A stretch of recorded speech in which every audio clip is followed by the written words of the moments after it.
Industrial policies of any country are designed to promote the development of industrial sector in the economy. Industrial sector generally refers to manufacturing sector or services sector.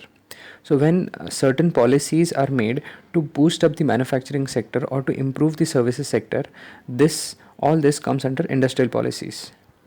And also industrial policies are integral part of any economic environment of a country. Okay, in 1991, Indian industrial policies abolished state control over some of the pertinent industrial sector. See, India got its independence in 1947. So from 1947 to 1990, India followed a certain kind of industrial policies.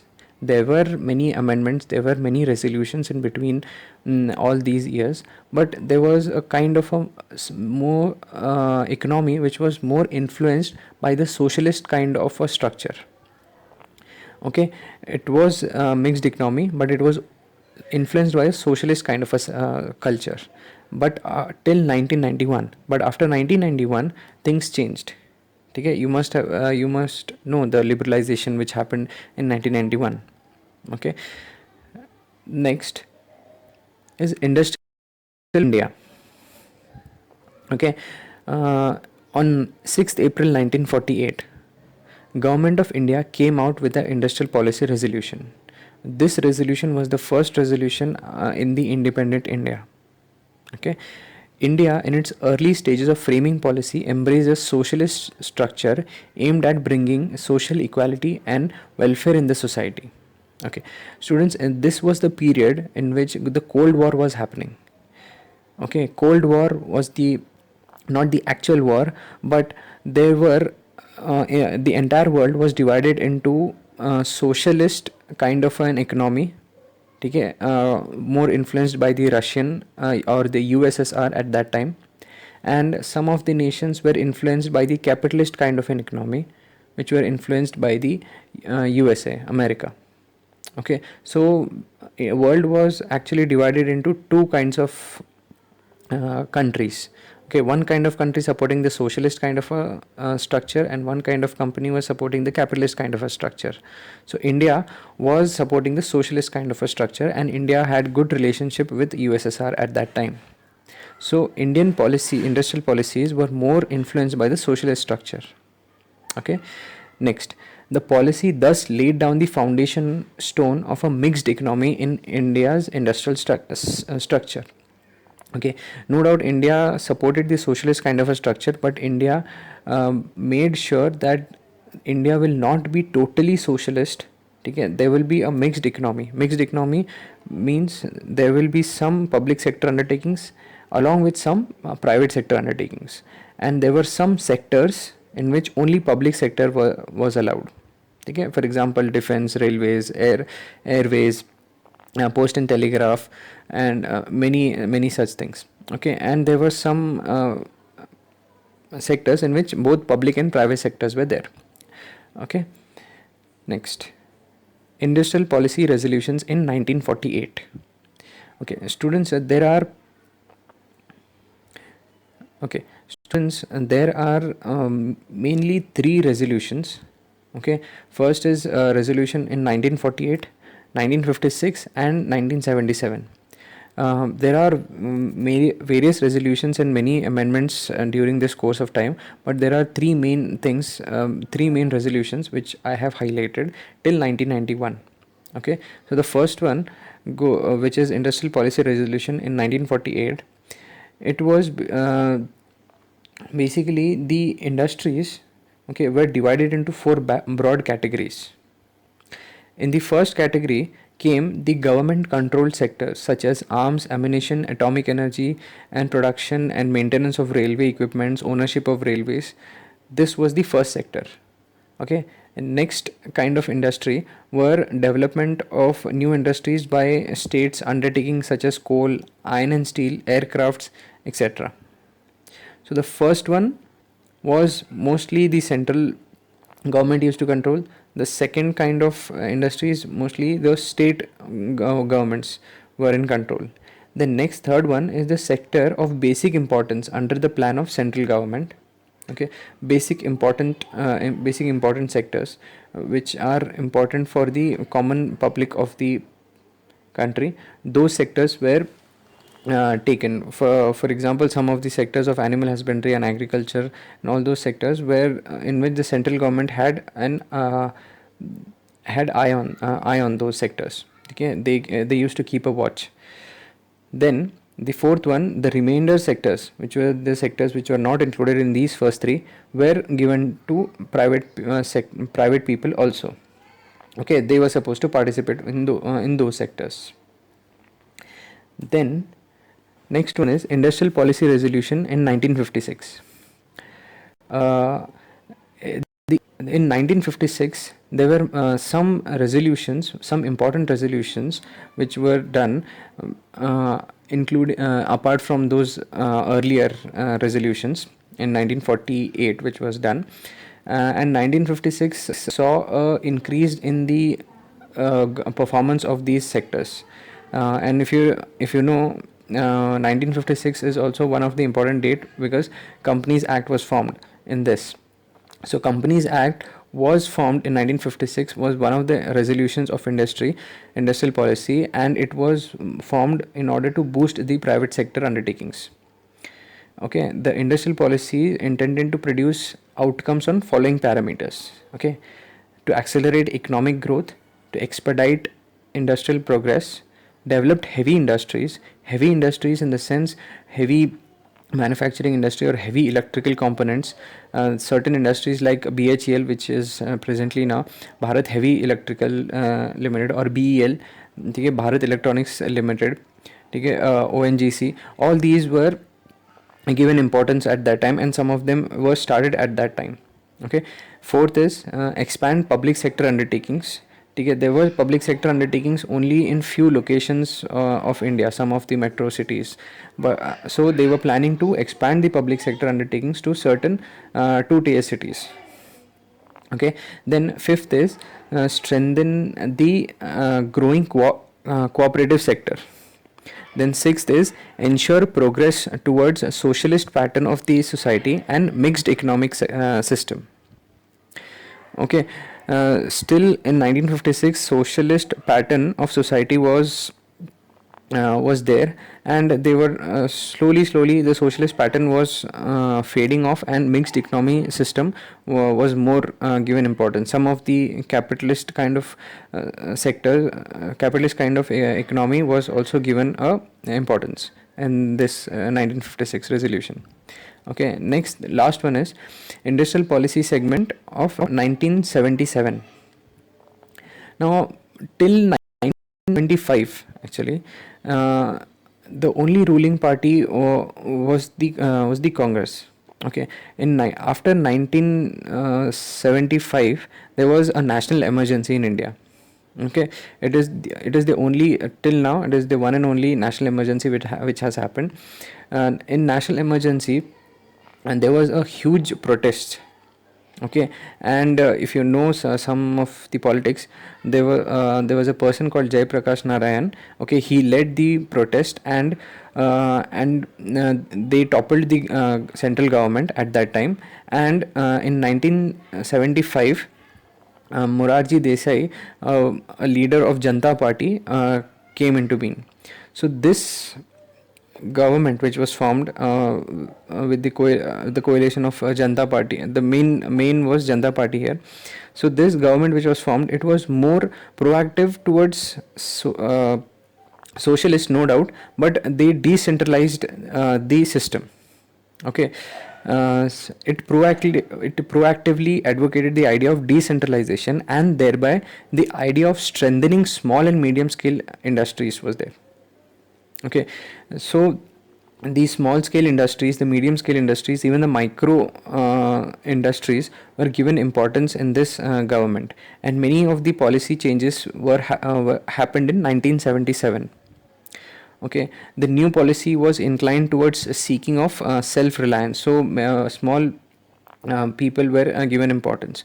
Okay, so but in after the end of certain 1977, the government again got collapsed, and again again this Janata Party got dismantled, and again the Congress government formed, and again the industrial policy got changed after 1977 onwards. And this which was changing in 1985 around, there was another certain changes in policies. Okay, but that's not that important as compared to 1991. So after this 1977, I'll directly go to 1991. Okay, so one more thing I forgot. In 1977, the main characteristics were aimed to focus on small scale industries, cottage industries, especially in the rural areas and small towns. Okay, it called for protection of sick industrial units in order to prevent unemployment. Sick industrial units are those companies which are called as sick companies, those companies which are in business from more than 5 years definitely, but after these 5 years, okay, they are facing losses, and for continuous losses every year, and they are not able to do a business, or they are not able to handle their assets or liabilities, or whatever the reason is, they are continuously posting losses in their balance sheets. So these kind of industries are very dangerous, that the industry might close down, they might wind up the business, and the people working there will become unemployed. So to avoid this, there was certain rules and regulation in order to take care of these sick industrial units, to protect these sick industrial units, to avoid the unemployment. Okay, next is it redefined the role of large scale industries to complement the requirements of small scale industries. Okay, there were certain large scale industries which were manufacturing products at a cheaper cost, and they were selling those products at cheaper cost. So this was hampering the small scale industries, because in small scale industries, when you are manufacturing certain products, the cost of the product it increases, because the economies of scale is not there in this, which is there, the economies of scale is there for large scale industries, not for small scale industries. So in order to protect these small scale industries, uh, certain things were not allowed to be manufactured by large scale industries. For example, this kind of achar or papad, or these bhujia, and all those small things which the small scale industry used to manufacture, the large scale industries were never allowed to manufacture in those days. Nowadays we get we have companies like Haldirams who manufacture many of the bhujiyas and everything. Then we have mothers who have a brand of achars, and we have a company called Lijjat who manufactures papad. So all these industries came very late. Okay, it was not allowed for the large scale industry, for the companies to manufacture these small household items. Okay, they were only protected for small scale industries. Okay, and the last one is it called for strengthening of public sector enterprises to meet the basic consumer needs in the country. At that time, the public sector enterprises were kind of a king of the economy. Okay, because they had the monopoly, like we have railways nowadays, or the electricity board. They had monopoly. So there was no better check on them, whether the business is doing good, or whether the employees are working properly. There was a lack of check on these things. So the public sector undertakings were sometimes posed losses, and as it was a public sector undertaking, government used to help them. Okay, so to avoid these losses, it was required that these public sector undertakings were being strengthened properly. Okay, so there was some amendments in 1977 to strengthen the public sector enterprises as well. Okay, so this was all about the main resolutions of the three. Okay, next we'll talk about industrial problems. Well, in the in the course of time, from 1948 1956, these resolutions were passing. India slowly became self-sufficient in some cases. Okay, there was sufficient achievement in industrial development, and during almost 4 to 5 decades as of then, and India has emerged as the 10th largest industrial country in the world. but the analysis showed that there were still problems. The highlight of these problems were the concentration of economic powers were in the hands of few. Only few people held the economic power. As in the previous lecture, I have told you, more than half of the India's wealth is with hardly 10% of the India's population, and rest 90% of the India's population hold less than half of the wealth of the country. So there is a huge gap between rich and poor, and still the gap exists, and it was a huge gap in those days, in the prior 1990 years. Okay, second is regional imbalances. There were some states or some cities which were highly developed, but there were some states or some cities which were not developed much, and few of the states concentrated only on developing their capital and didn't concentrate on developing other cities in their state. And a few the priorities of few states were different, like education and healthcare, and priorities of different state were different. As India is very diverse country, there were many priorities, and many language barriers, cultural barriers were there. So there was regional imbalances in country. Then next is sickness of industries. Okay, sickness of industries is the industries which are there in the market for more than 5 years. Many of those industries were getting losses in their balance sheets, regular losses in their balance sheets. That was the problem. Okay, next is loss in public sector industries. And there are many public sector industries which were in continuous loss, and government had to uh, take care of those public sector industries by giving money, by announcing some packages to revamp those industries and all. That was the problem in the public sector industries. Next is unsatisfactory labor relations. Okay, the labor at that time were thought to be very unproductive and quite lazy, but there were certain problems which the higher management didn't understood about the labor. So there were constant strikes, and unorganized way of dealing with the labors were happening. So there were not good relations with the labors. Next is a lack of capital and industrial raw materials. The capital was very low, and the GDP of India was not so good at that time, and industrial raw materials was also not proper, because as in the undivided India, there were many natural resources in the area which is now Pakistan, and the area which is in Nepal and Bangladesh and Myanmar. There were many natural resources over there, and mainly industries were there in the present India. So when India got independence, and these regions became different countries, India lacked raw materials for the industries. So the revamping of those raw materials and developing these agricultural activities was a major problem at that time. So industries were lacking raw materials. Next is changing policy of the government. Okay, there were many policies which were not favorable, where there was policies which were favorable, but they were continuously changing, and many resolutions were being passed. So because of that, some problems were faced in the private sector as well. Next is a defective licensing policy.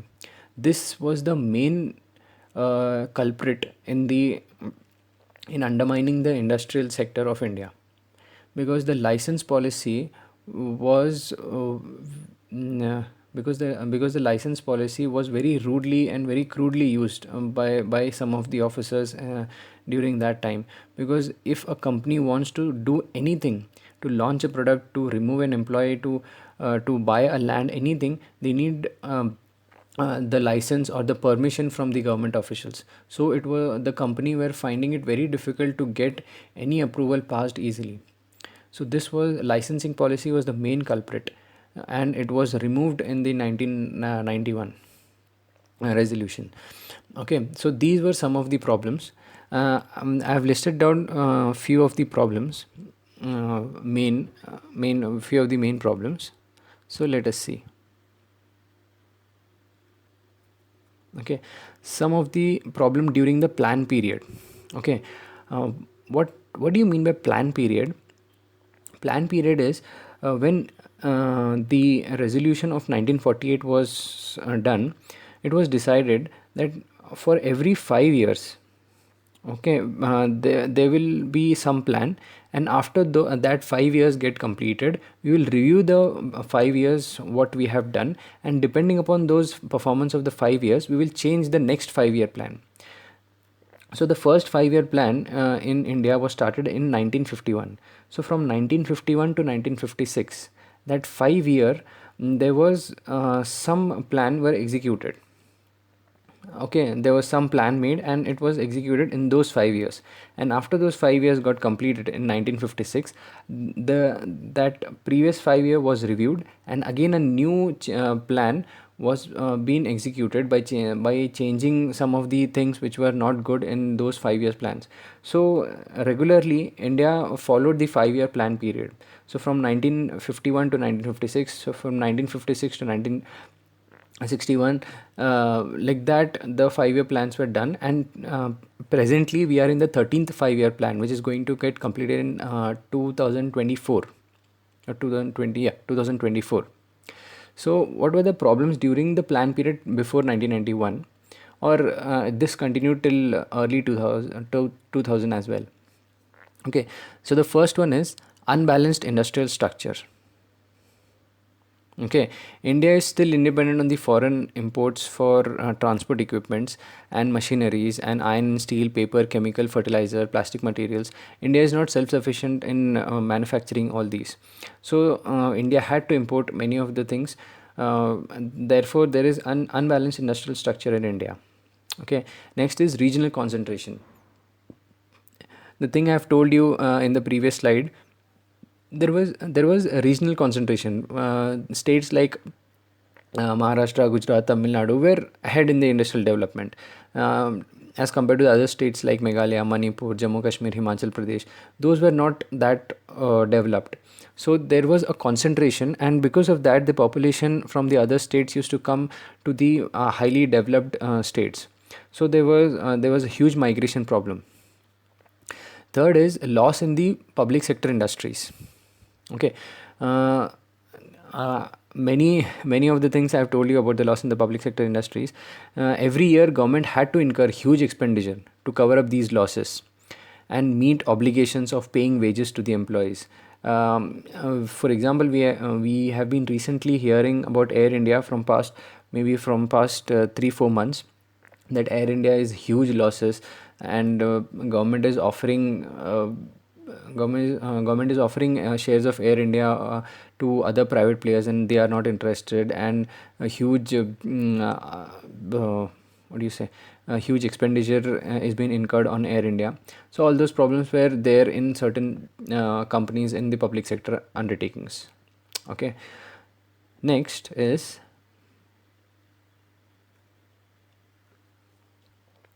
yeah, fourth one, industrial sickness. Okay, industrial sickness, it was caused, it was because of deficient management. Okay, underutilization of capacity due to shortage of raw materials. I've told you, the raw material, there was shortage of raw materials because of the independence and the division of the countries. Raw materials in the case of coal, power, transport, even transport was not good at that time. There were no roads properly built, and railways were not that much connected. Okay, the connectivity was the problem, and electricity was also a problem. Then third is obsolete machinery. There was old machinery, not technology was not that developed, and uneconomical scale of production, faulty choice of products and processes, difficulties in selling the products. All those things caused the industrial sickness, and these industries went into losses for a prolonged period of time. Next is lack of infrastructure. Okay, well, still we are facing the problems of infrastructure, but in those days, even the electricity which was there, there was a huge fluctuation, and when you're buying a machinery and there is a huge fluctuation in electricity, that machinery get damaged. How uh, the level of machinery may be the machinery may be imported, or whatever the quality of that machinery is, but if the supply of current is not, the supply of electricity is not uh, properly received to that machinery gets hampered. Frequent changes in voltages and currents, all those things. And even the rail transport was overburdened when many places were not connected, and roads transport was so it was plagued with many problems. Even national highways were not in so good shape. Okay, and next is improper location base. Okay, many industries were established not on the basis of cost effective points. Some industries were established in some state because of some influence of some political party or some political leader. So the industry and if it was not there, there was a problem with permission and all those political things was there. So some places industries were established which were not cost effective.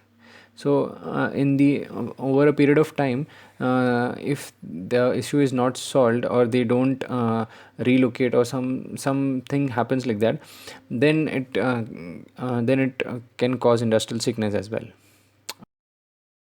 Next is in this is lack of capital. Okay, industrial development faced shortage of capital, and definitely the situation becomes acute when fresh loans were taken to pay the installments of old loans. That means they were not able to pay even the installment of old loans, and to pay the installment, they were taking new loans for that. Okay, so due to liberalization, the foreign exchange reserve position improved in those years after 1991, and because of this, the flow of foreign capital also started in industrial sector. Many FDIs came. Initially, there was no FDI allowed in India. Later on, slowly the FDI started increasing. Many joint ventures started happening in 1991. Hero had a joint venture with Honda, and Maruti have a joint venture still with Suzuki. So many of the joint ventures started happening, but before that, it was the capital inflow was very low, and it was a problematic situation. Okay, next is shortage of industrial raw material. Okay, shortage of industrial raw material. This I have told you in the slides before. Why the shortage of raw material was there? Because as India is a core agricultural economy, and India depends mainly on monsoon season. Okay, on the monsoon rains, and these rains are very unpredictable. Sometimes there is a flood, sometimes there is drought situation, and this affects the agriculture. Also, this affects the generation of electricity, because many of the plants in India are based on hydroelectric generation. That means they use water to run the turbines which produces the electricity, and if there is lack of water, there will be lack of electricity. Okay, leading to energy crisis and more pressure on thermal power sector. Okay, so these were 8 points. Next is last 2 points are remaining. Okay, higher cost of production and low quality of goods. Well, Indian industries mostly survive of home demands. The Here most of the work is done by hand or by old or obsolete machine. So our industrial products are not able to make wide market abroad. The only market is there in India itself, and because of this high cost of production, if ever the products get exported, they will be high cost, and so they'll not find market. And the problem is the quality of goods is not that good as it is expected outside. So industrial products are only sold in the home markets. Okay, next, the last one, the main culprit was licensing policy. Okay, for permission from the government was required for almost any major thing, for starting new companies, for producing new products, or expanding production capacities, for laying off workers, for shutting down, for winding up, for everything. The permission was needed. And tariff was also a problem. The tax was also a problem. Nowadays, when we import something, the tariff is way low than it was then at that time. For example, the nominal tariff rates as a percentage of values in 1985 were 146% for intermediate goods, 107% for capital goods, 140% for consumer goods. ठीक है. Can you judge what is the level of tariff? Suppose you are suppose in this year you were buying some car from Germany. Okay. You are importing that car. You have bought that car, for example, for 5 lakhs rupees. So when you're bringing this 5 lakh rupee car in India to the Indian customs, you need to pay some amount. And what is that amount? That amount is around 100%. That means you have to pay 10 lakhs to the custom. A 5 lakh rupees car, you have to pay 10 lakhs to the custom. So the cost of the car will now become 15 lakhs to you. So import was very highly subdued. Okay, it was very it was not it was very difficult to import anything. Okay, so these were the problems. Hello students, this is Professor Faiz Raut from Jain College of Engineering, Department of MBA. I'm in module 5th, last lecture. In this lecture, I'm going to discuss regarding private sector enterprises and privatization, and what are the advantages of private sector and what are the disadvantages of private sector, and how disinvestment happened in India in the over a period of time, starting from 1991. Well, in this lecture, before this lecture, you all know regarding the privatization, socialization, and liberalization of Indian economy, which happened in 1991, which was a major decision taken for the industrial development of India. And many difficulties were there for India during that time. So, in order to remove those difficulties and boost up the Indian economy, this decision was crucial. And when this decision took place, it was a boost for the private sector enterprises, and many domestic private sector enterprises, many private companies operating in India were very happy with this decision, because even the import duties were reduced, export duties were reduced, and even some taxes on these private enterprises were reduced. So they were very happy. But when the economy got opened up, many foreign companies also started coming in the form of FDI and FIIs. So when FDI was pouring into India, the foreign companies, which goods they were offering to Indian customers, were very of a good quality and of very attractive nature, which the domestic companies found it very difficult to compete with them. One example is good, like Coca-Cola and Pepsi. Okay, Coke and Pepsi are the foreign players which entered into the market when Parle was a leader in the cold beverages. So there were many cold drinks of Parle, like Citra, Gold Spot, and Mangola, and many other cold drinks were available for the Indian customers. But when Coca-Cola and Pepsi entered into India, they found that Parle is the only major competitor, and they started eliminating their competition by various means. They were offering cold drinks at a lesser price. They were influencing the employees, or the head employees of the Parle. They were influencing them, and they were offering them better job opportunities in Coca-Cola and Pepsi with a higher package and many other benefits. So these employees started leaving Parle, and they were giving some marketing insights about the Indian market, about the Indian customers. So the domestic players faced very great deal of difficulty. Even Malhotra's was a market leader. Almost 95% of shaving blades were being sold by the Malhotra's. But when Gillette came into the market, Malhotra's was totally wiped out, and eventually Gillette bought the entire Malhotra's company. So this was a major challenge by the domestic players which they faced. And finally, you don't find Parle's cold drinks like Citra and Gold Spot, Mangola these days. You find the replacement of those, for example, Fanta and 7-Up, Sprite, and all those cold drinks you find of Coca-Cola or Pepsi. And Parle is left with only one drink, which is Bisleri. Okay, they have a mineral water brand called as Bisleri, and Parle is no longer into cold drink business. So this was the situation when the economy got opened up. Well, private sector, If we compare now 1991 to 2020, so it is somewhere around 29 to 30 years. And if we compare public sector and private sector has emerged as the dominant player. So if we go with the growth of private sector, well, it is the dominant sector of Indian economy. There are many companies which are the leader in those industries, in those sectors, where private companies are there.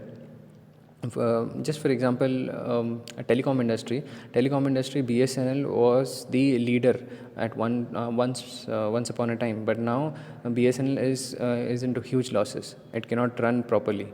Air India was a leader, a Maharatna in 2001, but now it is very difficult for Air India to operate and get out of the losses. So private sector is a dominant sector in Indian economy, and it is important for development, as many of the employment opportunities are being given by the private enterprises, and many a good foreign exchange has been also been earned by the private sector. Many things are being exported from India, which has been manufactured in the private sector companies. Many commodities, many new techniques of production are being there. The technological improvement, faster technological improvement happens in the private sector as compared to the public sector. So it is important for the development. And private sector is also extensive modern industrial sector. Okay, many air parts are made. Many ancillary units are there. Automobiles, ancillary units, all those things. There is a great deal of improvement. Otherwise, we would have just used ambassador cars and even scooters from Bajaj and bikes from Bajaj itself, if this 1991 would have not happened. Okay, and then also last one is potentialities due to personal incentive and small sector. And the private sector has a good potential to grow, and there are many small sectors also. Okay, I'm not talking about big industries. A small factories or small industries which have been started, which are quite easy to get permission and get started as compared to before, prior 1991. So it employs the region, a small maybe a small scale industry which is there in a region. It employs the people who are nearby. So employment opportunity is not a and this employment is being taken care by the private sector, which is public sector finds it difficult. So when you apply for a public sector job, you the exams, if you are applying, you get lakhs of applications, and from that only few hundreds of people get selected. So it is a tedious process, a long process, a lengthy process, and many loopholes are there in those process, in many of the processes. So a person prefers private sector in many of the regions. So it has a potential for a good growth. Okay, but still there are a few problems of private sector. For example, profit. First one is profit generation is the main motive.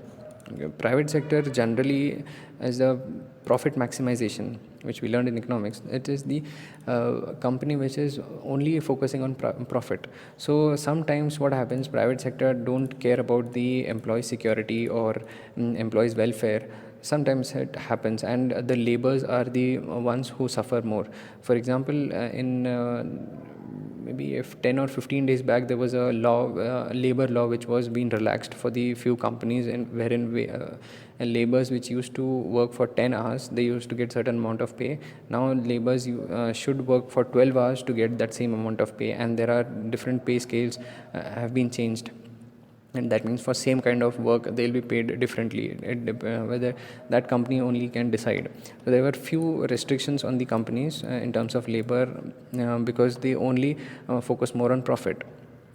Okay, second is focus on consumer durable sectors, and many of the sectors in which the private sector are mostly interested in going is of consumer durables, because they are more profit generating and more visibility is there in the customers in the market when they are manufacturing consumer durables. So you find many private sector enterprises in mobile phones, in laptops, in washing machine, in refrigerators, in television sets, and in cars. So they are their focus is more on consumer durables, whereas for companies like energy and power and coal and all those things, private sector are not much interested, because they also need a good amount of capital to start that business, and it doesn't get too much profit very soon. The turnover, what do you say, the break even point is very long. It takes a few years for to just to reach break even point in these sectors.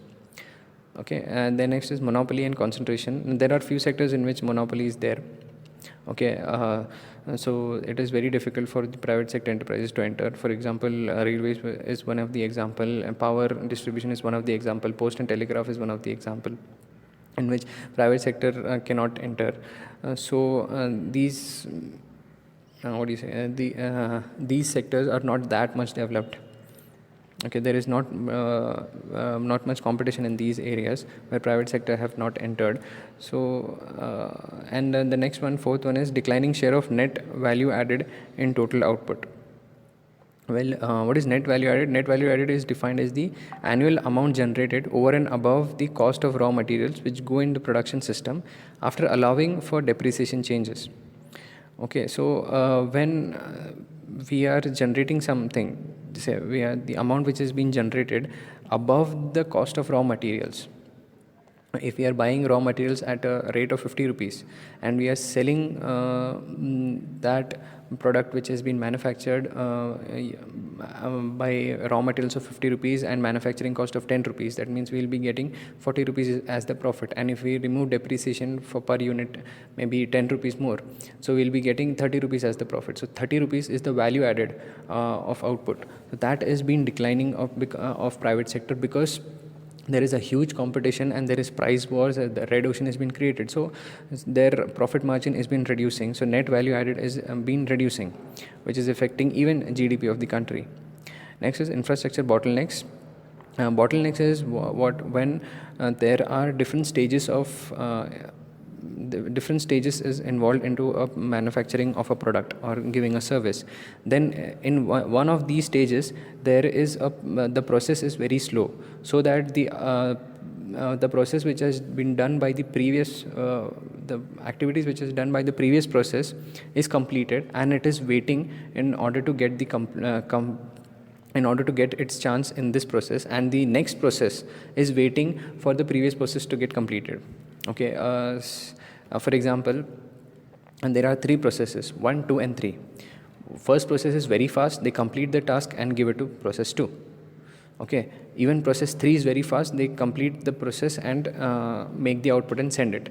So process 3 is waiting for process 2 to complete the work and give it to them, and process 2 is very slow.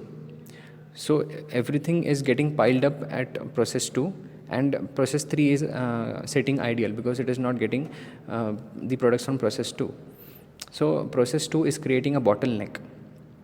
Okay, one more example, when you are driving, okay, suppose there are 4 lanes and 4 cars are moving together, and suddenly these 4 lanes converge into 1 lane. So all these 4 cars which are driving side by side now need to squeeze it into 1 lane. So there will be a traffic on that portion where the 4 lanes are getting converged into 1 lane. So that is creating a bottleneck. And after that, again 1 lane for a certain kilometers, again that 1 lane is getting into 4 lanes. So there will be a huge traffic in those 1 lanes and very less traffic in these 4 lanes. Okay, so I hope you get this. Then next is contribution to trade deficit. Okay, now as private sector are importing many things from outside, many technological instruments, many huge machineries they are importing. So because of those higher imports, massive imports, there is a huge outflow of foreign currency from India, and there is a huge demand of dollars and pounds, or the different currencies which they are using for from the specific countries. So there is a huge demand of foreign currency, and because of that there is a trade deficit. The more of imports are there and very less of exports are there, and there is flow of foreign currency and less demand for Indian currency. Okay, next is industrial sickness.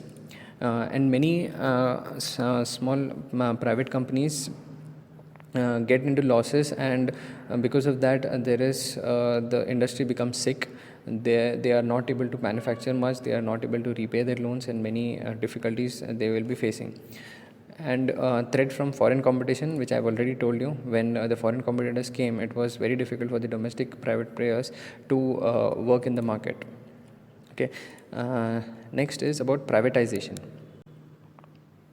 Okay, privatization in India was given boost in 1991 itself, when the financial crisis was there, and privatization is also includes a disinvestment from the public sector. That means there are few public sector enterprises which had limited to some sectors, like for example banking and insurance and telecom, power, and even airlines, civil aviation sector were all under government control, and this was privatized and given to the private companies. So by this we got many companies. When this telecom was opened up, we got BPL Mobile coming into the market. We got Hutch Mobile, Hutch or Orange when it launched. So Orange was the telecom provider which came into the market. So Orange became Hutch became Vodafone now, and Vodafone now became Vodafone Idea, and BPL became Loop, and Loop became something else, and it went out of the market. It sold its shares to Reliance, I guess. And then in civil aviation, Jet Airways was one of the airways which came into the market when the privatization was started. So many companies came with this privatization, and there is it is very advantageous, because the state-owned enterprises usually are not well efficient, and they are outdone by these private enterprises comparatively. Okay, and when compared with the what do you say the public companies, private companies provide better results in terms of revenue and in terms of efficiency, in terms of productivity. And also privatization brings a structural change, and it provides the momentum for the success of the economy. And macroeconomic advantages include the privatization has a positive impact on the financial health of the sector. Okay, the entire sector gets boost up when many private enterprises enter into that. See, when Jet Airways entered into this airlines industry, many private players entered into this airlines industry, and airline became very not a very high cost travel, but it reduced the cost, started reducing, and many people started using airlines. Initially, when Air India was there in the year 1988 or 2000, it was felt it was a great achievement for a few of the Indians when they have traveled through air. Okay, and domestic flights were very rare. Domestic travels through air were very rare to be heard of. Okay, when privatization entered, when Deccan Airways and very low cost airlines came into the market, the air travel became sufficiently cheaper. Okay, but apart from those advantages, there are a few disadvantages of this. Like, private sector focuses more on profit maximization. Okay, so that is the problem. They don't much concentrate upon the social issues, and there is a lack of transparency in private sector, and the stakeholders don't get the complete information in spite of the many regulations of SEBI and RBI and many other Ministry of Corporate Affairs and many other policies of the government. Still there is a lack of transparency in private sector. And private sector has also supported what you say the corruption and the illegitimate ways of accomplishment of licensing and many business deals. And amongst the government, the private bidders, lobbying and bribery are more common issues, tarnishing the practical applicability of privatization. For example, in 2G scam, which we call, okay, there was a lobbying, and private bidders were given some benefits, okay, as compared to the other private bidders, so that they'll get the bid, and they'll get the spectrum. This is a technical term. They'll get the area of serving the customers.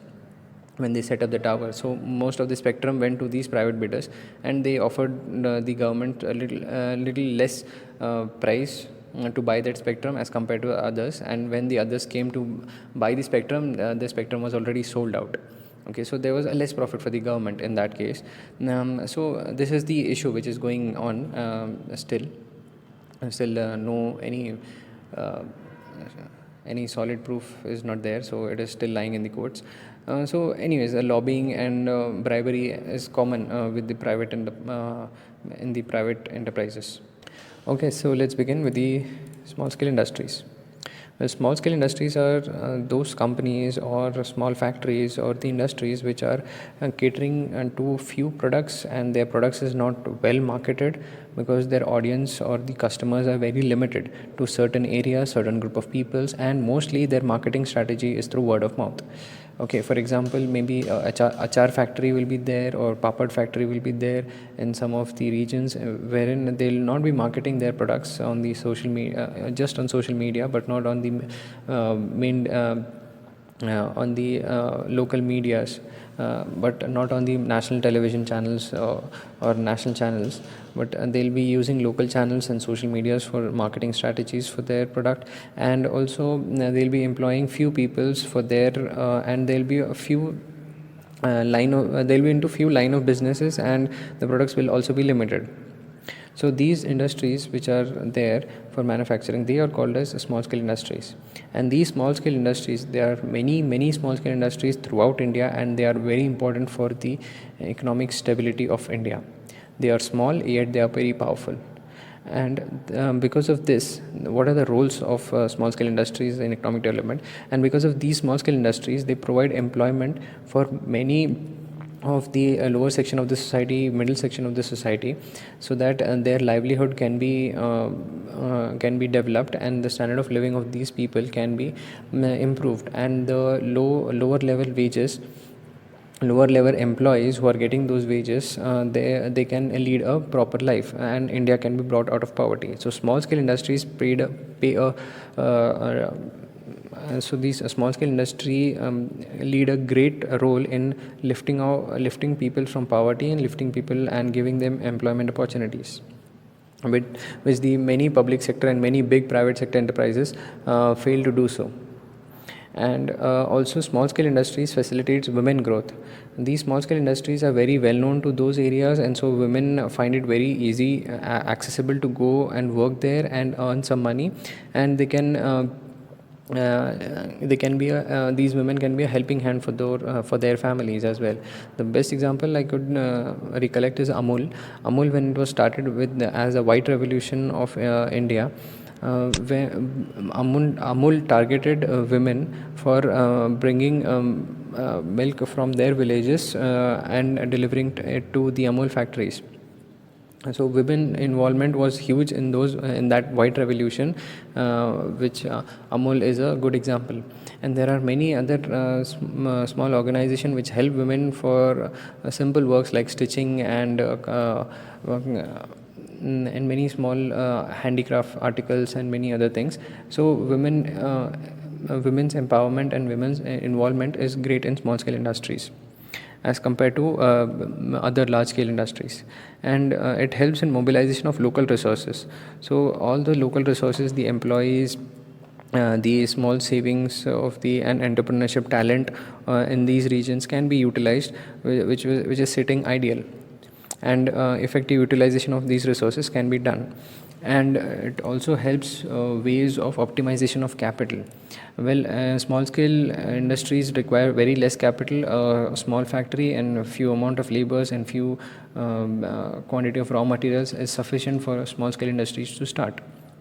So it is easy for this small scale industry to start and optimize the capital, which is sitting ideal again.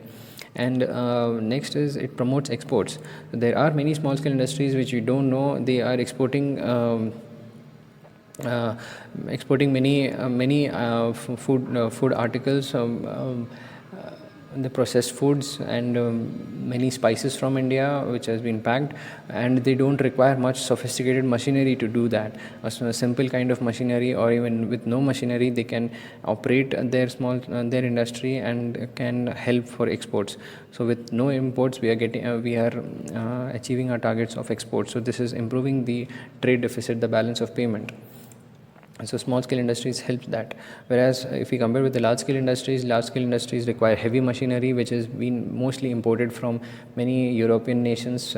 Example, Germany is the highest provider of many machineries in India, which are operating. So huge amount of foreign exchange is required for those imports, and as compared to that, less exports are being done by these industries.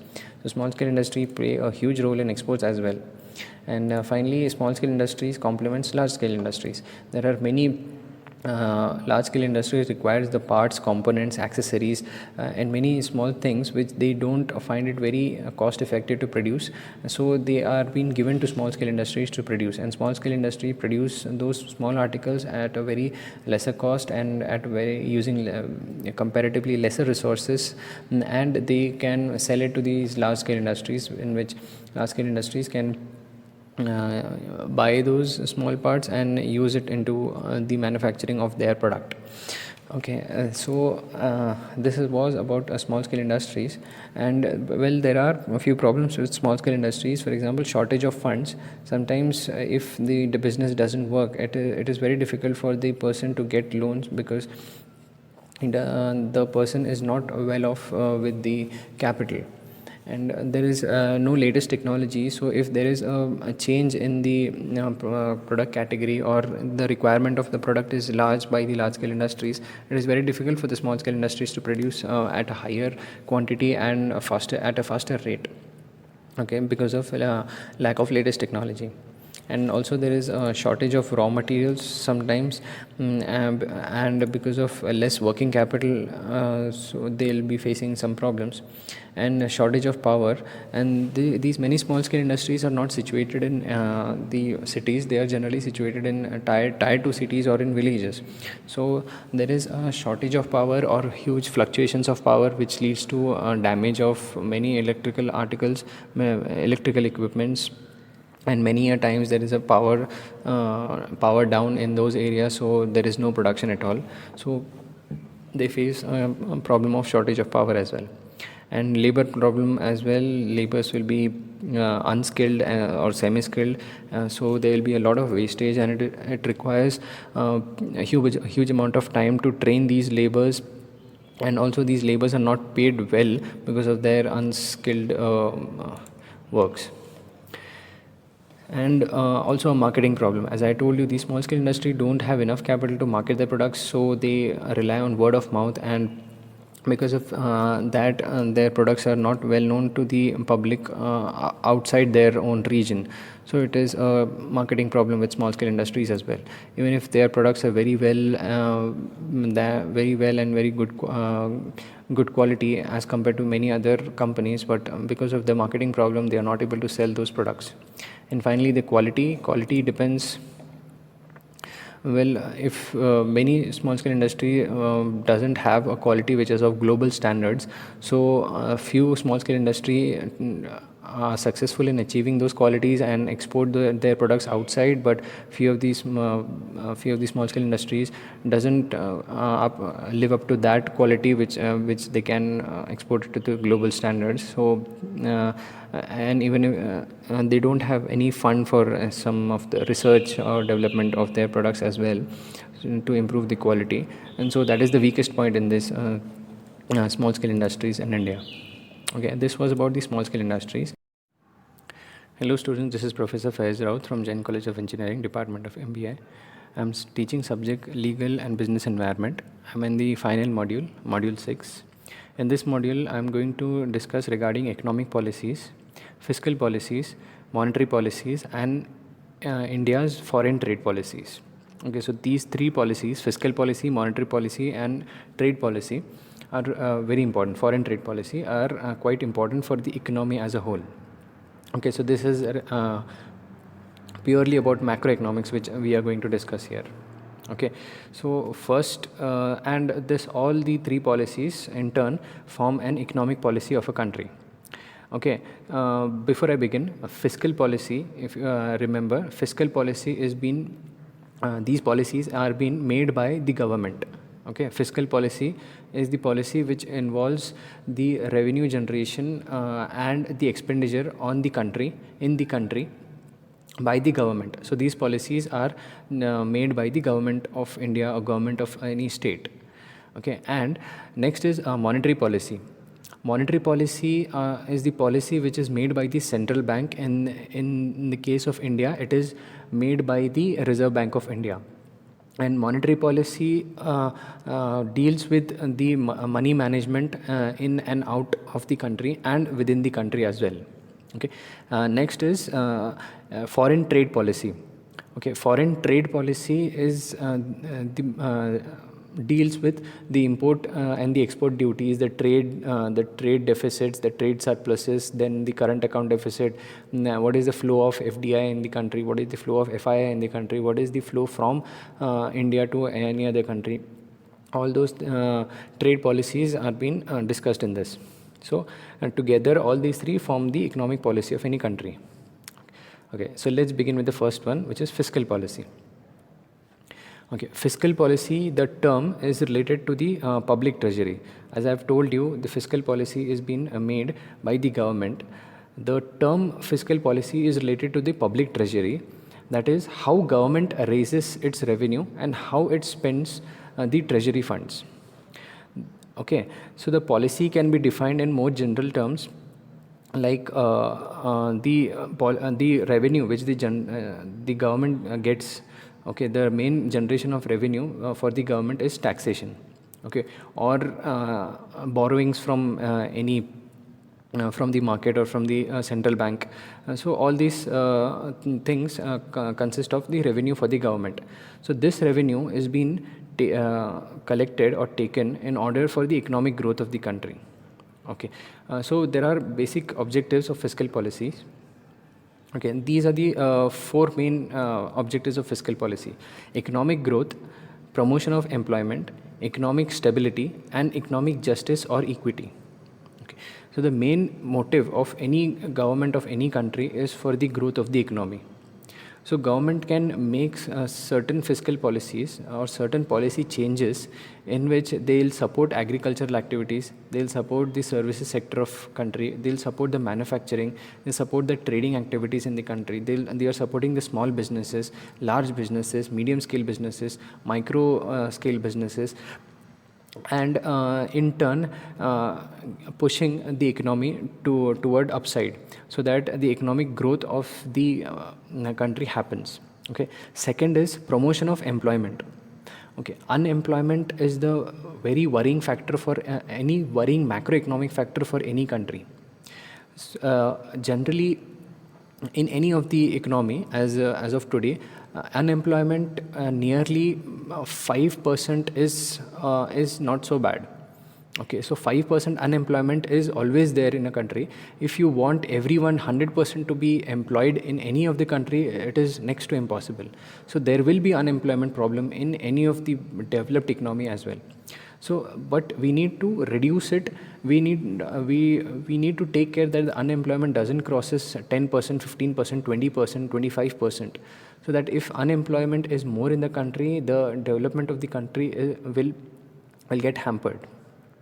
Okay, so the government creates the employment opportunity using these revenue which has been generated by the taxes. The government creates these employment opportunities.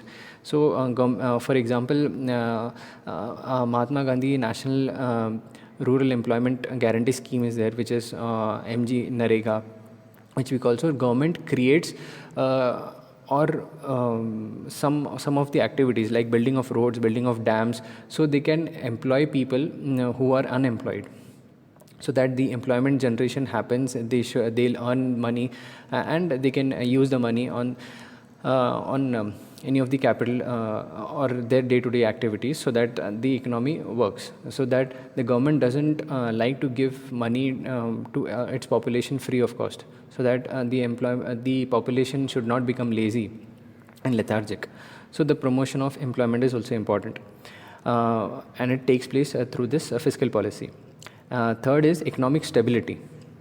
Okay, the economy should not go up suddenly and then drop suddenly, so that the up and down cycle of economy should not be very drastic. There should not be too much fluctuations. So there should be a flattening of curve, not very high, not very low. So to achieve this flattening of curve, government keeps on changing its fiscal policy. If economy is going very high, then government can increase the taxes so that the economy can be pulled down a little bit. If the economy is going down, then government can reduce the taxes, pump money into the economy, and can help to flatten the curve. This can be done by changing fiscal policies. Last is economic justice or equity. Okay, so as I've told you in the previous classes, the gap between rich and poor is very detrimental for any economy. So the gap should be reduced, and as of few months or last year's data, the 10% of rich in India, the 10% of the people in India holds more than 50% of the wealth of the country, and rest 90% hold less than 50% of the wealth of the country. So there is a huge gap between rich and poor. So that economic justice or economic equity has been achieved through fiscal policies. Okay, so these are some of the objectives which the government takes in the fiscal policies. Okay, next is regarding fiscal instruments. Okay, how this fiscal policy is being implemented, or how this fiscal policy is being formed. What are the things which has been changed? So these are the instruments. Okay, so using these instruments, the policies are changed by the government. Okay, first is a budgetary policy. Okay, budgetary policy, as I've told you, budgetary policy is being included under fiscal policy. So budgetary policy refers to the government's plan to keep budgetary policy refers to the government's plan to how they will be spending the revenue which is being generated over a period of time through direct taxation, through indirect taxation, or through any borrowings. How they are going to spend this revenue, money which they have received through taxations on the public, on the public, basically. Okay, and this budget, this budgetary policy can be three categories are there in this. Okay, this budget can be a balanced budget. This budget can be a surplus, or it can be a deficit budget. Okay, balanced budget, by that I mean the revenue which is being collected over a period of time, over a period of 1 year, is being exactly used for the spending or the expenditure by the government. Okay, if 1 lakh crore is being collected through the taxes as a part of revenue, then 1 lakh is being spent for the public as an expenditure, then that is a balanced budget. So 1 lakh we are receiving, 1 lakh we are spending. Surplus budget is we are receiving 1,50,000 crores as a part of revenue, and we are spending only 1 lakh. So 50,000 crores is our surplus with the government. And deficit is we are receiving 50,000 and we are making a budget of 1 lakh. So that is a deficit budget. So generally, if the government wants the economy to boost up, the government is many a times in the deficit budget. So many of the things in budget find it very difficult to implement. So this is about the budgetary policy. Depending upon the budgetary policy, the fiscal policy keeps on changing. And next is government expenditure. Okay, government expenditure includes the total public spending on the purchase of goods and services, payment of wages and salaries to the public servants, public investments, infrastructure development, any construction of any dams, roads, railway lines, all those developments, and any transfer payments, for example, pensions, subsidies which the government provides, then unemployment allowances, If you go to employment exchange, you get some amount as you are unemployed, and any grants or any aid is being provided, any payment of interest or amortization of loans, all those expenditure done by the government is included in the government expenditure. Okay, and next is about taxation. Okay, taxation is the most important thing, most important revenue generation item for the government. Government relies on tax for any public funding or any public expenditure. So tax is a payment by the people to the government. Okay, there are two types of tax. Okay, direct tax and indirect tax. Indirect tax we call main thing of indirect tax is now called as GST, goods and services tax. Direct tax is being paid by the person who falls under the tax bracket, and the different type of percentages on his income. Directly on his income, whatever he is earning, he is directly paying the tax amount which is applicable to his income to the government. So that is a direct tax. Indirect tax is we are buying something, okay, or using some services, so on that we are paying some amount as a indirect tax. So that after we are consuming something or buying something, that tax is being collected by the government, not on our income. So that is indirect tax. So just a brief definition. So by this direct tax and indirect tax, government receives the revenue. Okay, next is public borrowings. Now if suppose the taxation amount is not fulfilling the need of the government, which the government wants to do for the public spending, the government can make borrowings, and there are two types of borrowings: internal borrowings and external borrowings. Okay, internal borrowings are the borrowings from the public, by means government bonds or treasury bills is being floated in the economy. Now I'll just give one example. Government bonds or treasury bills, I have just told you. Treasury bills or T-bills, they are referred to as.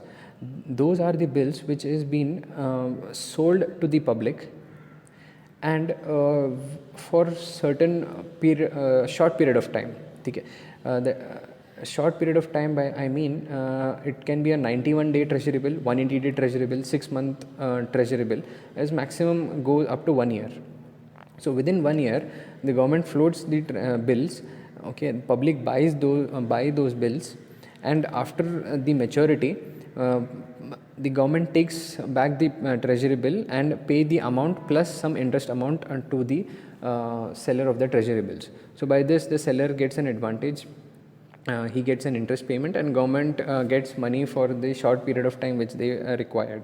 So by this, by floating treasury bills or by floating government bonds, government can collect money for a certain short period of time if they are short of money revenue, and they want to do some public expenditure. Okay, second is borrowing from the central bank. Okay, the money which is been collected by the central bank or kept by the central bank is not basically a government money. Okay, government doesn't own the money which is held by the central bank. It is central bank's money. So when government is taking money from central bank, in this case, in our case RBI, when government is taking money from RBI, it is borrowing the money from RBI. Okay, so there are two basic, this you need to understand, there are two basic policies which I have mentioned: monetary policy and fiscal policy. Okay, the policy, the both are money, related to money, but the money which has been within the government control, with that money they can make fiscal policies. So money which has been with the central bank or RBI, the policy which they make is of monetary policy. So there are distinction between money which the government holds and the money which the central bank or RBI holds. Okay, so when the government is borrowing something which is internally from the country itself, then it is an internal borrowing. Sorry, and external borrowing is from the foreign governments. Okay, from the IMF, International Monetary Fund, from the World Bank. If country is going to borrow money from foreign governments, from international monetary funds, or from World Bank, or from any foreign market, okay, any foreign banks, Okay, in that case it is external borrowings, and it is very harmful and very detrimental in the long run. Okay, because of the uh, compounding compounding interest, because simple interest is not applicable over there, compound interest is applicable. So compounding is very detrimental for over a long period of time, because the borrowing is very huge in that case. Okay, so this was about the what do you say, fiscal instruments. Okay, this is regarding the taxation policy of India. Tax policy is supposed to perform multiple functions depending on the needs of the country. And India's taxation policy has been changing from time to time in the process of tax reforms. However, India's taxation policy in general have been designed to perform two basic functions: revenue function and regulatory function. Okay, I have told you the revenue which is being generated by the government, which is being received by the government, is basically through taxation. So taxation plays a very important role in the collection of revenue. And initially, when if I go back again, before 1991, the tax which was imposed on the corporate or on the high net worth individuals, on the rich people, was very high. And so because of that, many of the rich people in the corporate houses were reluctant to invest in India and keep money in India, because they have to pay too much taxes to the government. And so because of that, the growth of the economy was getting roadblocks because of this high taxation. So government of India after 1991 started reducing the taxes and helping the corporate houses, helping the companies and the rich people to invest more in India and to keep money in India, because when money goes out of the country, the economy suffers. When whatever the money is there with the Indians, and it is being circulated in the country itself, then the government need not worry much about the economic development, because that will create the market, that will create the employment, and many economic policies can be made according to that. Now, so taxation is no doubt a revenue function. Okay, because if I want to say, in 1973-74, the marginal tax rate, personal income tax, was 5 lakh for 89%, and incomes over for example, in 1973-74, marginal tax rate of personal income tax on income of 5 lakhs was 89%, and over incomes of 10 lakhs, the tax rate was 95%. Okay, so that was the tax rate at that time. So if that is the tax rate, then people will not, what do you say, not very happy about it, first of all, and they'll not keep money in India, they'll invest somewhere outside. And corporate tax rate, which was 35% in 1957, just after independence, 1 year after independence, it got increased to 45% in 1966, and then to 55% in 1978-79. So that was the increase in the corporate tax rate. So as of now, if we see, the corporate tax rate is somewhere around 35 to 40%. Okay, so not that much. 35 to 40% is the tax rate. It has been reduced. So all these tax rates, and there are different tax brackets in which people pay the income taxes. So all these things, money which is being collected by the government, forms the treasury of the government, fills the treasury of the government. It forms the revenue for the government. And so a tax is a revenue function, but along with a revenue function, it also plays a regulatory function, because government can tax reduce the rich and poor divide by taxation itself. And this regulatory function include the reducing disparities in income and wealth distribution. Okay, so that we'll tax the rich more and tax the middle class less, and there will be no tax for the poor or for the people who are coming below the income tax bracket, so that the rich and poor divide is slightly reduced. And second is restraining consumer demand with a view to containing inflation. Okay, and if the inflation is going high, okay, if the economy is doing good, there are people working and there are many products are being produced, the people are spending a lot, so in that case there will be an inflation in the economy, because if the people are spending a lot, that means there is a huge demand for products and there will be a shortage of supply. So because of that, the prices of goods will increase and there will be inflation.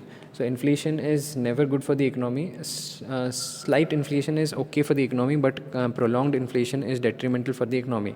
So to avoid the economy or the inflation to go up, government increases the taxes and try to reduce the demand for few products and reduce the inflation as well. So if and also if there is a deflation or a reduction in the price of the products, that is also not good for the economy. Okay, as a consumer you will be very happy if the price of products is going down, but in the long run, or not so in the long run, in the medium run, it is very detrimental, because company will stop producing those items if the company is not getting profit, good amount of profit from that. So if company stops production, then there will be again unemployment, and eventually the supply starts dropping and it will lead to inflation. But the loss of jobs and many other economic shocks the country will face. So the government doesn't want inflation too high or deflation. So it regulates the taxation policy in such a way that the economy is of increasing, but at a constant rate. Okay, there is no much fluctuations. Then third is promoting savings and investments. Okay, the government uses the taxation policy, or there are certain products. If you invest in some mutual funds, for example, or invest in something, then there will be you will be out of you will get some of the tax benefits. If you take if there is a corporate house and the corporate house has taken loan, then that interest amount is being reduced from the taxes. As you calculate EBIT, okay, earnings before interest and taxes, then you calculate, then you write down the interest, and then you reduce the interest, and then you calculate EBT, okay, earnings before taxes. So the earnings before taxes, on that taxes is applied, so the interest amount has been reduced. So if you take loan, then you will get a benefit for taxes. So in all these type of activities, the government promotes the investment activity and the savings. Okay, next is shifting investment from shifting investment from non-essential to non-priority sector to priority sectors. Okay, so there are some sectors in which the government wants people to invest. So in those sectors, government can reduce the taxes, so that the people will find it investment in these sectors more attractive.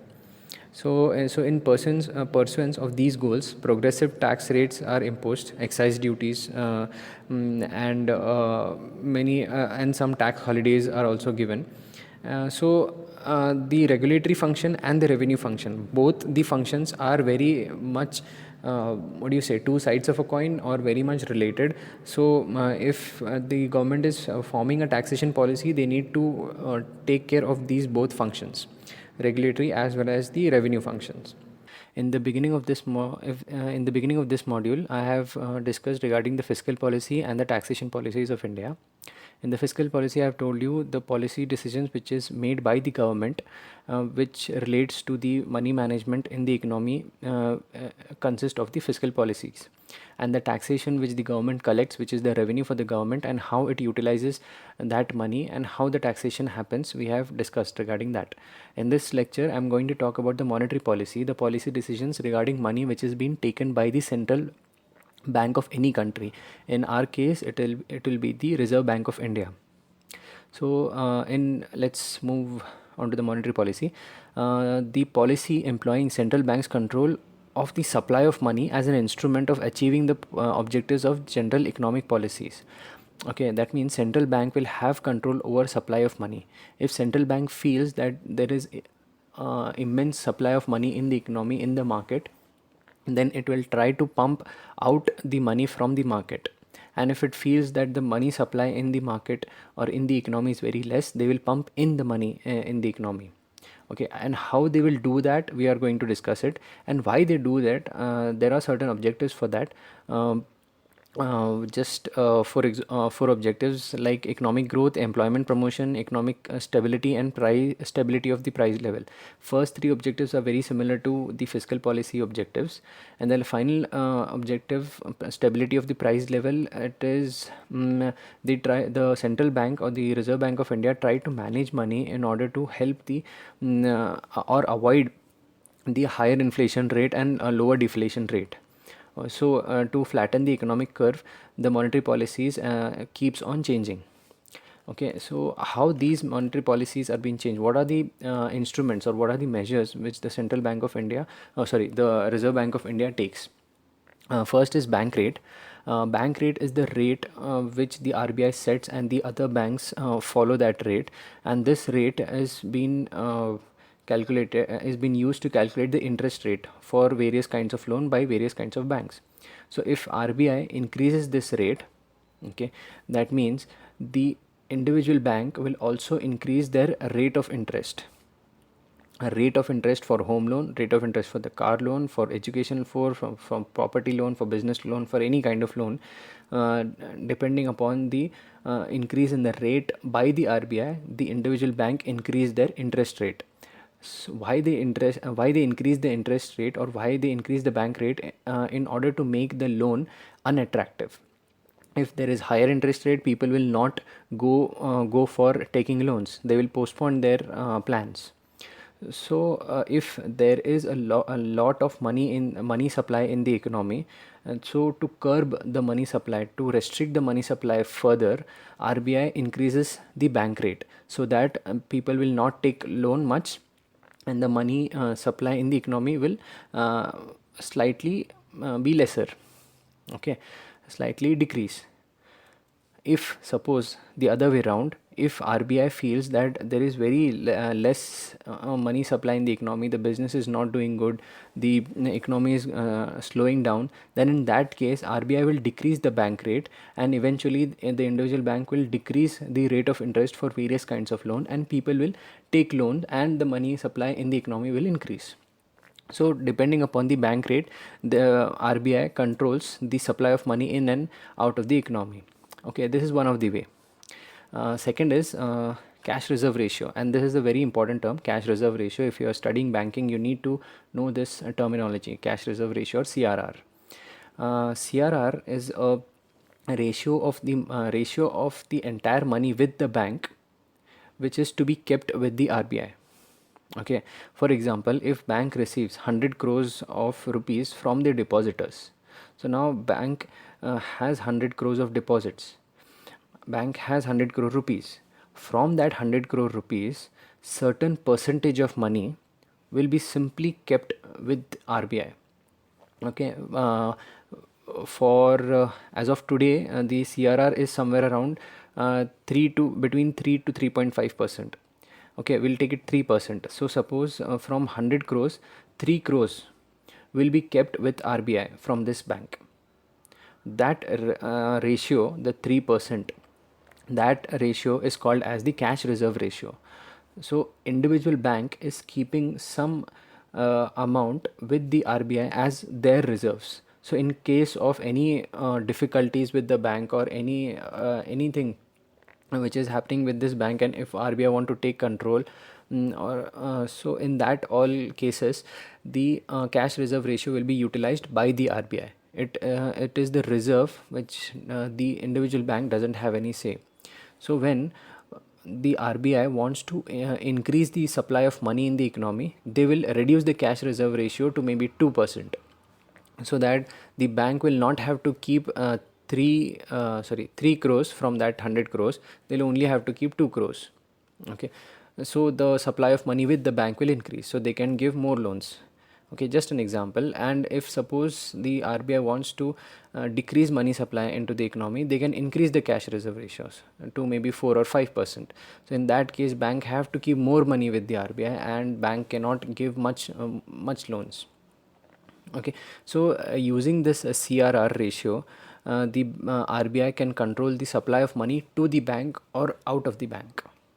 So similarly, third one is statutory liquidity ratio or SLR. Even this is very similar to CRR, but in this case, out of those 100 crores, there will be certain percentage of money which the bank needs to invest in some securities. It can be government securities or RBI. RBI will suggest some securities to the banks in order to invest there. Okay, so bank cannot give that money as loan, that money for loan as well. So they have to invest in certain securities. So this is somewhere around 22 to 23% as of now. So in totality, if a bank is having 100 crores of deposits, 3 crores it has to keep to give to the RBI, and maybe remaining 22% they have to invest in some securities. So out of those 100 crores, 25% will be kept aside for CRR and SLR requirements, and remaining 75 crores can be used by the bank for doing its business, for giving loans, and okay, so any kind of activities can be done only with the 75% of the money. So this was about statutory liquidity ratio. Next is open market operations. Open market operations was in India. It is very well developed now, but as of maybe 15-20 years back, this open market operations didn't had any market. So what is this open market operation? It refers to the sale and purchase of government securities and treasury bills by the central bank of the country. Now, there are some treasury bills or T bills which they are called. This T bills or government securities are being floated in the market, are being brought into the market. They are some kind of a bond. Okay, bonds, corporate bonds you have. So there are government, they can be called as a government bonds. So these bonds are brought into the market, and it has been offered to the public, and public buys this bond and give money to the government, and government can utilize this money for any type of projects, highway projects, or any bridge, construction of bridges or railway lines, or any of that sort of business. Government can use that money, and the money which has been pumped out of the economy can be used by the government, but the supply of money in the market is being reduced by this. Okay, if the supply of money in the economy is very less, and government feels that we should pump money in the economy, they can buy those bonds from the market and give money to the people, so that people will make use of that money. Okay, so supply of money in the economy can be done by buying the bonds back from the public. Supply of money can be decreased from the economy by giving the bonds to the public and taking money from the public. So using this, we can control the supply of money from the market. Okay, and this selling and buying of these bonds, of these government securities, treasury bills, is generally handled by RBI. So it is one of the way in which you can control the money supply in the economy and out of the economy. Okay, so this was the fourth one. Fifth one is regarding the repo rate. Okay, repo rate also, okay, there are two rates actually, repo rate and reverse repo rate. Okay, repo rate is the rate at which the RBI lends money to the bank, and reverse repo rate is the rate at which the bank lends money to the RBI. Okay, and why they do that? Suppose there is a bank, maybe syndicate bank. Okay, syndicate bank is having some deposits. Okay, they have kept the CRR and SLR with the RBI, and from that 75% they are doing a business. And suppose they have given too much of loans and they don't have money, much money for the depositors to pay, and they are feeling depositors are coming often and they are withdrawing their money, and they fear that they will not have money if more depositors come tomorrow or maybe day after tomorrow. So in that case, they will borrow money from other syndicate banks, which is their head office or somewhere. Now there is no money at all left. with all the branches. Then what they can do, they can go to other banks as well. Okay, for example, Federal Bank, for borrowing money. Suppose Federal Bank also doesn't have any money, so they will finally go to RBI for to borrow money. They are not taking any money from CRR or SLR. They are borrowing money from RBI. So for that borrowing rate, which the syndicate bank will go to RBI, the borrowing rate will be the rate which is called as a repo rate. Okay, repurchase options. The repo stands for repurchase options. So the rate at which, the interest rate at which the RBI will lend money to the syndicate bank will be called as the repo rate. And suppose in the other way around, RBI wants some money and they are short of money. So in that case, RBI will ask some of the bank which are cash rich. They can ask money from the bank as well. So the bank will give will RBI will borrow money from the bank, and that interest rate of borrowing is called as a reverse repo rate. Okay, reverse repurchase options. So there is a no free transfer of money from the bank or from the RBI as well. There is a rate of interest. So from when money flows from RBI to bank, the interest rate is called as a repo rate. When money flows from bank to RBI, the interest rate is called as a reverse repo rate.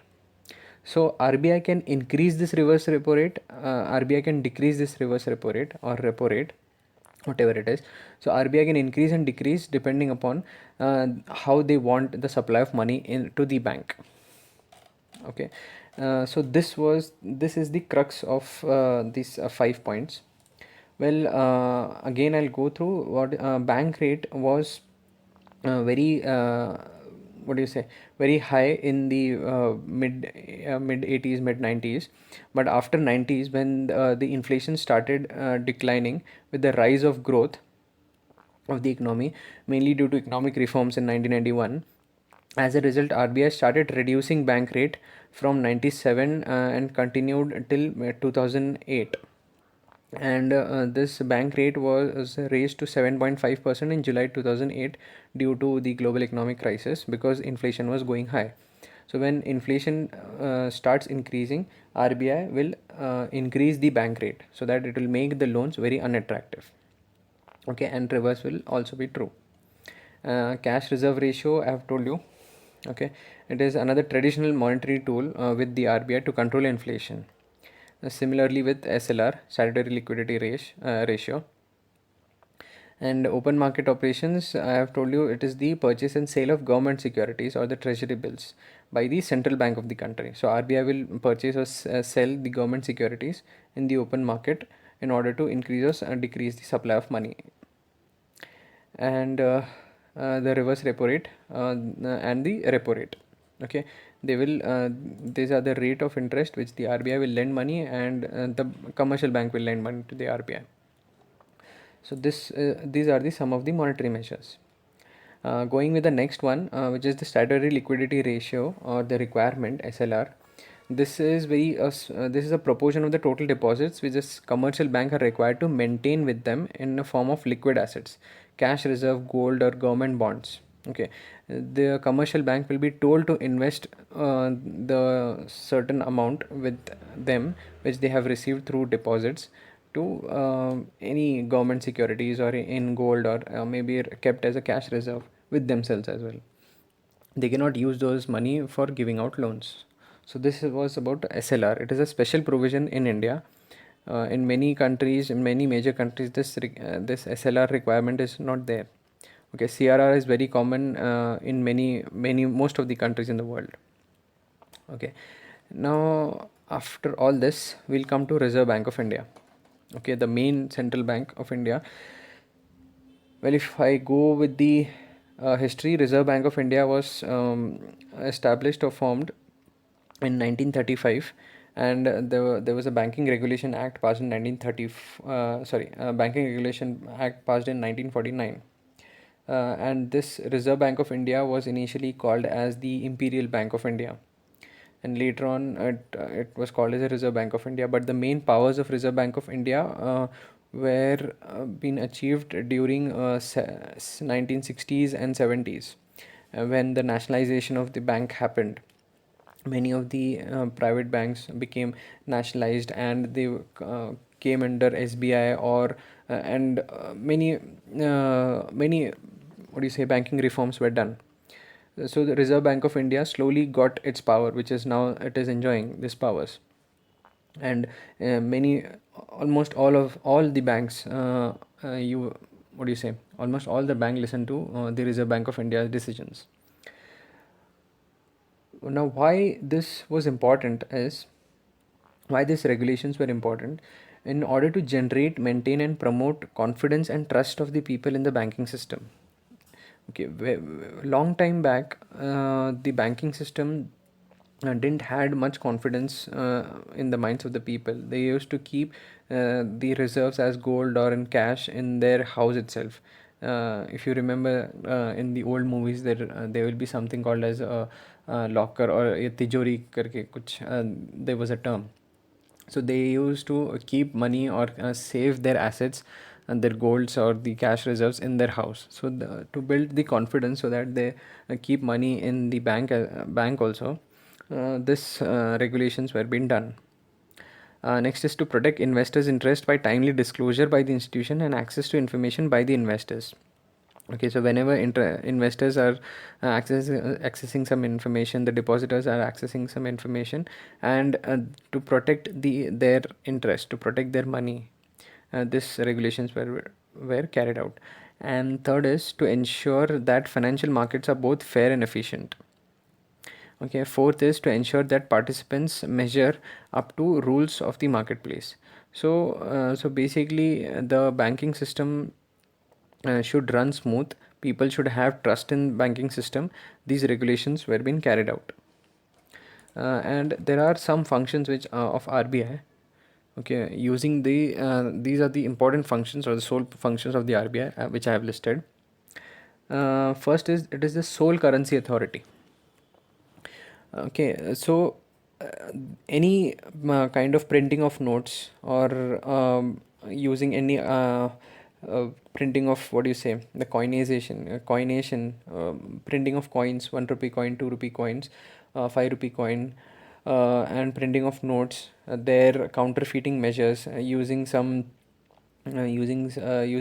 technology, in order that the counterfeiting, the duplicate notes should not be brought in the economy. So the clean note policy, okay, disposal of the old notes, and bringing new notes in the market, and computerized operations, and many of these decisions, or the work related to the currency, is being done by the RBI itself. Okay, and the major printing the takes place of this money takes place in the region of Nagpur, and also in some parts of Delhi. Okay, the printing of notes. Okay. Second is banker to the governments. Okay. Suppose this is quite important. Now there are some governments which are very rich. Okay, because there are many industries in those state governments. Okay, in those states, and because of that, the tax collection by that government is very high. So there are few state governments which are rich, but there are few state governments which are not so rich. So when the state governments are in need of money, they go to RBI for borrowing money. For that matter, if central government also needs money, they borrow money from RBI. So if the government is in need of any money for the for budget, or for preparing some or infrastructure projects, or any projects, government is in need of money, they can borrow money from RBI. Okay, they are, okay, keep in mind, they are borrowing money because the money doesn't belong to government, it belongs to the central bank. So that's the reason why there are two policies which I have told you: fiscal and monetary policies. So this come under monetary policy. So the government borrows money from RBI, same on the interest rate, some interest rate they'll be using for borrowing the money, and RBI will lend money to the government. And third is bankers bank and lender of last resort. Okay, this I have explained it, but I have not used this term. Suppose the syndicate bank wanted money, so they first went to other branches of Syndicate Bank. Then there was no money. Then they called other banks as well, like Federal Bank, Kotak Bank. There was no money. So finally, this Syndicate Bank went to RBI for to borrow money. So it is the lender of the last resort. Okay, आखिर में after asking everyone, there was no money. So finally we went to RBI. Finally Syndicate Bank went to RBI for money. So RBI acted as a lender to provide loan to the Syndicate Bank using some repo rate. So RBI acted as a lender of the last resort, or the bank for the banks. Okay, it was a bank for the Syndicate Bank, so it is called as a bankers bank as well. Okay, last is controller of money and credit. Okay, these what do you say, the monetary policies which I have told you, how they control the inflation, how they control the money supply to the bank, outside the bank, how they control the money supply in the economy, out of the economy, how they do that, and the credit. I have told you there are a few. What do you say? There are two types for it. They control it. The first is quantitative credit controls. So quantitative may these all will come. What do you say? Cash reserve ratio, statutory liquidity, and moral suasions. That means, and RBI will RBI will instruct banks so that they will be restricting some of the supply to some of the clients because there is a case against them or something like that. So moral suasions will come under picture. So by this measures, quantitative credit control can be done by RBI, and selective credit control can be done by putting some ceiling or minimum margins for lending against securities, or some interest rate will be prescribed for giving of agricultural loans, some interest rate will be provided for giving business loans. Different kind of interest rates can be done for the credit as well. So these are the roles, some of the roles of the RBI.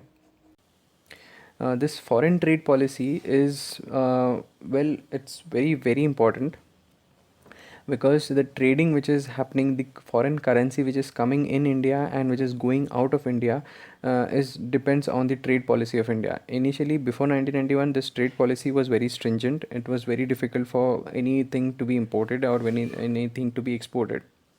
So it was very stringent. After the liberalization and privatization in 1991, this foreign trade policy saw many changes. And if we see the integration of the domestic economy through twin channels of trade and capital, now we can easily trade the goods and services. We can easily trade money. The FIIs will come and the FDIs will come. We can go to foreign markets. We, as in the companies of India, can go to foreign markets and invest. And the GDP of India also started increasing after this inflow of money and from the foreign countries. So, what are the objectives of foreign trade policy? The major objectives are to provide a stable and sustainable policy environment for foreign trade in merchandise and services, both in products and services. The stability in the and the environment should be very much friendly or very much helpful for the foreign companies to come and invest in India. And second is to link rules, procedures, and incentives for export and imports with other initiatives. So this export and import will also be made very easy, so that the trade will there will be a smooth trade. Third is to promote the diversification of India's export by helping various sectors of Indian economy to gain global competitiveness with a view to promote exports. And the foreign currency which we'll receive, it will be mostly in the form of exports. Okay, because imports will our foreign reserves will decrease. So by helping exports, our foreign reserves will increase. So the government is planning, the government is always planning to help the exports and increase the exports of the country. So there is very less trade deficit, and in turn very less current account deficit also. So this promotion of export is also objective of foreign trade policy. Fourth is to create an architecture for India's global trade engagement with a view to expanding its markets and better integrating with major regions. thereby increasing the demand for India's product and contribution to the government's flagship Make in India initiative. And finally, to provide a mechanism for regular appraisal in order to rationalize imports and reduce the trade imbalance. Okay, so that's why this is the reason why we are what do you say, promoting exports. If you just go through the IBEF website, India Brand Equity Foundation, IBEF, from there you can just go and see what are the exports from India and what are the imports which the India have. So from that you can analyze the major imports of India are basically electronic items, after, definitely after crude oil. So crude oil forms the major import of India. Electronic items form major import of India. Whereas if I talk about exports, major exports outside India is also petroleum products. Okay, but along with that, major exports include the leather. Okay, India is a huge exporter of leather, gems and jewelries, and meat products as well. So if you want to increase the exports, we need to first of all, if you want to reduce the trade imbalance, because the import is very high as compared to exports, so that leads to current account deficit, which we have discussed in some previous modules. To reduce this current account deficit, we need to increase the exports or reduce the imports. We need to reduce the electronic good imports and focus on manufacturing of many of the electronic components within India, so that our imports are reduced. Or we should increase the exports which we are good into, leather or meat products or petroleum products. We should increase those exports as well. So okay, so this was the foreign trade policies, and these policies keep on changing. And there are some key highlights of foreign trade policies of 2015 to 2020. So in these 5 years, this is the plan of government. Okay, so foreign trade policy of 2015 provides a framework for increasing exports of goods and services, as well as generation of employment and increasing value addition in the country. Okay, so they are promoting exports.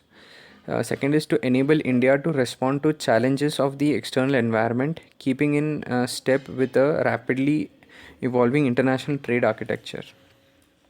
Okay, so they need to help India's small scale industries also, and all the challenges of external environment, because in few modules back we have seen that the products which are being manufactured in India generally don't meet up the global standards. So for in improving exports, we need to help Indian companies to what do you say, to export their products and to make their products up to the global standard. And third is this trade policy introduces two new schemes: merchandise exports from India scheme, okay, MEIS, for export, and services export from India scheme, SEIS, for increasing exports of notified services. And as you are aware, these services in India, the service sector of India contributes to more than 50% of India's GDP. So services forms a major of services export forms the major revenue generation for India. Fourth is duty credit scrips issued under these two schemes, and goods imported against these schemes are fully transferable. Okay, so they are helping in the transfer of reducing the duty for the transfer or the export of the goods. Fifth is for grant of rewards under MEIS, the countries have been categorized into three groups, whereas the rates of reward under MEIS range from 2% to 5%. Under SEIS, the selected services would be rewarded at the rates of 3% and 5%. Sixth is measures have been adopted to nudge procurement of capital goods from indigenous manufacturers under this EPCG scheme. Seventh is measures have been taken to give a boost to export of defense and high-tech items. Okay, so India is also the import of India also consists of defense and defense, what do you say, defense products, the arms and ammunitions. India is very much rely on the imports, so they should also so the export of these products will also be have a boost, and also the export of high tech items. Next is eighth one is e-commerce exports of handloom products, books, periodicals, leather, footwear, toys, and customized fashion garments through courier or foreign post office would also be available to get benefit of MEIS for values up to 25,000. So basically India is helping for the exports. This trade policy is helping for the e-commerce exports of all these items under the scheme of MEIS. Okay, so and then next is ninth point is manufacturers who are also status holders will now be able to self certify their manufactured goods in phases as originating from India with a view to qualifying for preferential treatment under various forms of bilateral and regional trade agreements. So manufacturers also will also get a benefit, so that they'll boost up the exports. Tenth is the number of steps have been taken for encouraging manufacturing and exports, which include a fast track clearance facility for these units, permitting them to share infrastructure facilities, permitting inter unit transfer of goods and services. Okay, 11th is 108 medium and small scale enterprises MSME clusters have been identified for focused interventions to boost exports. And there is a scheme called as Niryat Bandhu scheme, which has been galvanized and repositioned to achieve the objective of Skill India. Uh, there is a, what do you say, there is an initiative which is called as a Skill India, in which the Indian graduates will be skilled for which is being required by the corporates. So under this scheme, Niryat Bandhu scheme has also been repositioned to help them for the to the medium and small scale enterprises. And finally, 12th point, trade facilitation and enhancing the ease of doing business are other major focus areas in this new foreign trade policies. See, ease of doing business is very, very important, because whenever the foreign companies come into India, they will be facing what do you say? They'll be facing many difficulties in order to get licenses, to get permission from the authorities to start their business. So if the trade policies and the other policies as well are made in such a way that the business to start a business in India is very simple and very profitable, then many companies will be attracted to come in India and start manufacturing. And if we help our Indian counterparts also, Indian companies also, to start the businesses and to compete with the foreign players in the market, then it will be a very competitive market, and it will be very useful for and very good for the economy as a whole, and for the employment generation as well. So the policy should be made in such a way that companies should come to India and they should invest and they should start the business very efficiently. And along with that, the policy should also be made in such a way that the people who are being employed in these companies should also get a good salary or good facilities by these companies. So government has to take care of both the public as well who are being employed in these companies, and for to the companies as well. Okay, so this we complete the module 6, and by this we complete the entire subject. Okay, thank you for listening, students. I have given some important questions at the end of module 6, so just go through them. Okay, thank you for listening.